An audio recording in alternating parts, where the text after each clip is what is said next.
Let me bring up the Word doc. There we go. Oh crap, why? Okay, maybe this wasn't the best place to film this. Good day, people of the internet. This is my warrior build. This is a build that I have, for the most part, actually whipped up by myself. Well, kind of. And it's really fun. I call it an aggressive shout warrior. And damage-wise, it does a lot of damage. And there's two ways you can build this. You can build this with lots of melee, where all you do is melee, or you can build in a longbow or rifle into the build. So, like always with my builds, mainly PvE focused. This one definitely. I don't use this one at all in structured player versus player or world versus world. I only use this one for dungeons. It does really great in dungeons, especially when you're pugging, because how I built this build is high damage plus decent survivability, so if you're pugging, you have a much better chance of not wiping or having a horrible time. So, and as always, annotations on the side of the screen if you wanted to go to a specific part of the video, as well as the little battle video in the corner is going to be showcasing me going through dungeons, so do be aware of that when you're looking at the damage I'm outputting. I am in the dungeon group that's completely pugged, so damage is going to look a little weird, but I think it gives a good example of what I can do. So we're going to be starting out here with equipment, and like I said, this is damage focused with good survivability, and you have the ability to be very team supportive. Not quite like a phalanx warrior, but I'll get into that in a bit. So armor wise, we're running full soldiers. Weapon wise and everything else is Zerker. Zerks. Except for the backpack. Backpack I have as captains just because it was an easy and exotic to go get. But you can throw on something else like Assassin's backpack if you want more precision. Or Zerker backpack. And actually, I'm going to change scenery again just so I can show you one of the interesting things with this build. Okay, now we're actually in a place where we're scaled to 80. So, yep, armor, full soldiers, everything else, full Zerker back piece. You can switch up for an assassin or a Zerker back piece depending on what you need. So for weapons, we have the greatsword or hammer. That's your full melee option. If you want to have the range option in there, because full melee is sometimes not a good idea, I do also run with a longbow or a rifle, and both of them are Zerker, and then rifle and longbow, depending on which one you like more, go for that one. Longbow has more versatility, and I think it has a better DPS output than the rifle does, but I just found out rifle actually adds adrenaline to us even faster, and that's actually a really key part of this build, which we'll talk about when we hit traits. Moving on to the runes and sigils. Rune-wise, we're running power might runes. So that would be if you want damage output, go strength runes. For me, I'm running Holbrecht because we don't have too much condition cleansing, and I want something that provides us with good condition mitigation. If you can't afford those kinds of runes, go with Privateer. They are a couple silver. It's almost the exact same thing as strength and Holbrecht. And then you also get a parrot that comes with you, but that can sometimes be a little risky. They are cheaper, so. Yeah, another rune set you could run with is Runes of the Citadel. It's a Fury combination, and this will actually make it so you have almost permanent Fury on, which we can already do with a couple skills, but this makes Fury last longer and you still get the power. But damage-wise, the might duration is very helpful. Sigils. On the greatsword, I am running a Sigil of Purity and a Sigil of Fire, because Purity gets rid of some of our conditions, and we're mainly going to be on greatsword because of some of our abilities. Hammer is just fire and air. Lots of damage from the hammer. This is just supposed to be use your sword, hop into hammer, burn, throw out all your skills, do a bunch of damage, go back into sword and do stuff. The ranged weapons I haven't really refined too much because I stopped using them a little while ago because sword and hammer are so nice. But longbow, we are running a Sigil of Battle and a Sigil of Air. And then rifle, I had Sigil of Battle and then Sigil of Earth, just so I could actually have some bleed duration on the bullets, because I felt they needed a little extra oomph to it when I was going against bosses. So you can easily look at the ranged weapons and switch out whatever you like running. So for the traits, we are running Strength, Tactics, and Discipline. The traits will get a little weird depending on what kind of build you're looking for when you go into this. But for Strength and Arms, they're going to stay the exact same through any of these variations. Strength is going to be center, center, top. Tactics is going to be bottom, bottom, center. And then Discipline is going to get a little weird, but okay, I'll talk about it right now. Most commonly, I'm going to be running a Discipline as center, top, top. This allows me to be more supportive, allows me to actually use the hammer in combat. But if you're running with rifle, you might want to actually switch it up for a variation of this, which would be top, top, bottom. This allows you to improve your rifle abilities, and you get to do more bursting stuff, but I'll talk about that in Discipline, actually. I'll talk about the Strength and Arms first, then we'll actually talk about the variations in Discipline. So in Strength, the first trait line, we're taking it because it's the only good one for us. So this commentary I'm doing right now, this little bit is after I've done all the editing and everything, and I realized we can do something really strange with the traits, with the Strength trait, and this is optional, depends on what skill you're running. So what I just told you is center. We're going to be getting might from our heal skill. This is good only if really you're running to the limit, which is one of the options I say later on. But for people who are running Healing Signet, the way I've built this is we're already getting so much healing from, well, not so much, but we're getting healing from the passive Signet. We're getting healing from our banner, and we're also getting healing from our shouts. So why would I ever need to pop the Signet to actually heal myself? I can just leave it on there with everything else I'm doing and get healed. So what are other options for this line? We have Peak Performance. This improves our physical skills. We don't have any physical skills. So that means the only other option that we could actually utilize is Death from Above, which is the fall damage reduction trait. So Heart of Thorns coming up later this week. This would actually be a good idea because you can get the drop on enemies through diving, well, gliding, and deal extra damage, because none of the other traits in this first section are going to do us any good if we're running Healing Signet. So that's the weird thing. We can run Death from Above, and it's actually useful and not damaging to the build. Too much. Maybe. Second line. If you're using Greatsword, which is what I mainly am using, we're going to take Forceful Greatsword. That gives us might, that gives us extra damage and recharge. Really good. But if you prefer Hammer over the sword and you run with, and you change up the sigils that way, where it's Hammer is your main weapon and then you have a ranged weapon, go with Great Fortitude. This increases how much health you have, because Vitality scales off of your power, which is the highest stat. And the last thing is Zerker's Power. This is very important for the build, especially with how this works is you need to be using your burst skills all the time, because preferably at full 3 stages, because then you have a 20% damage increase while you have that going. And it's just really nice to have that damage increase and all that. Yes, I would not switch out of... do not switch it out for any of these other ones. Tactics. This is where the main purpose of the Shout Warrior comes. First line, we're taking it because it's the best one compared to these other ones.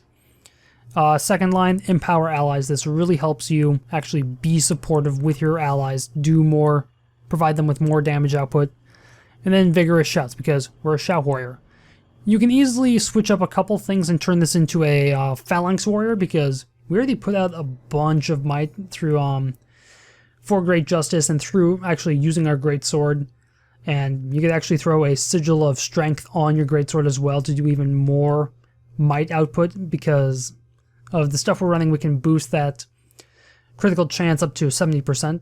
I'll talk about that in the tips and tricks. Okay, Discipline. This is the one that gets a little weird when you want to this is the one that actually gets changed up depending on what build you're running. So commonly, like I said, I run Warrior Sprint because we're faster and we can get through immobilizes, which is very key in some dungeons. The second one, I used to, depending on what you're doing, if you are by yourself and you're taking so many candies and you're not clearing them fast enough, run the bottom one, Brawler's Recovery. This removes conditions every time you swap your weapons. Removes one condition. This is really good for candy mitigation, but I found it wasn't as good as Inspiring Battle Standard, especially when you stay on sword.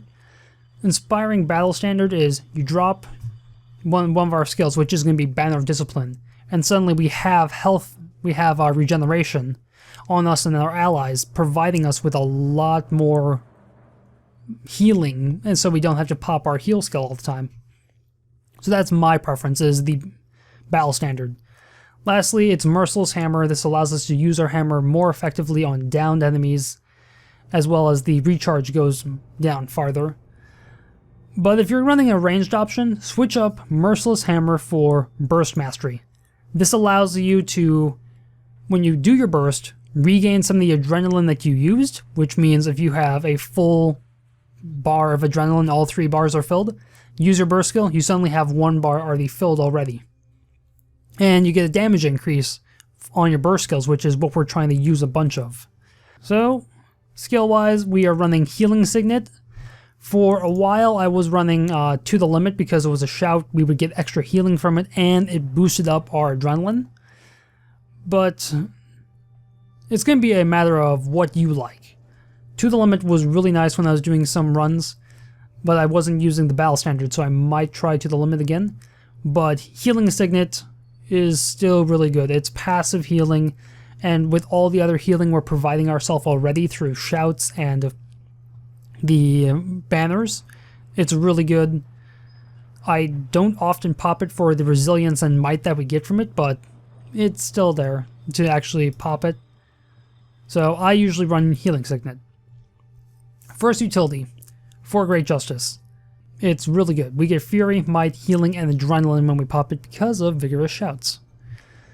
Next up we have Shake It Off. This is our one break, stun break skill, which is really important, and you don't want to just have conditions. If you have conditions on you, don't panic and then pop Shake It Off. Use it to break stun because we have a sword to actually remove the conditions, especially with its cleaving ability to go through multiple enemies. Last skill is Banner of Discipline. I would say you want Banner of Discipline mainly because you get the precision and ferocity, which will improve you. If you leave this to someone else, you won't always have the banner with you to actually improve your damage output with precision wise.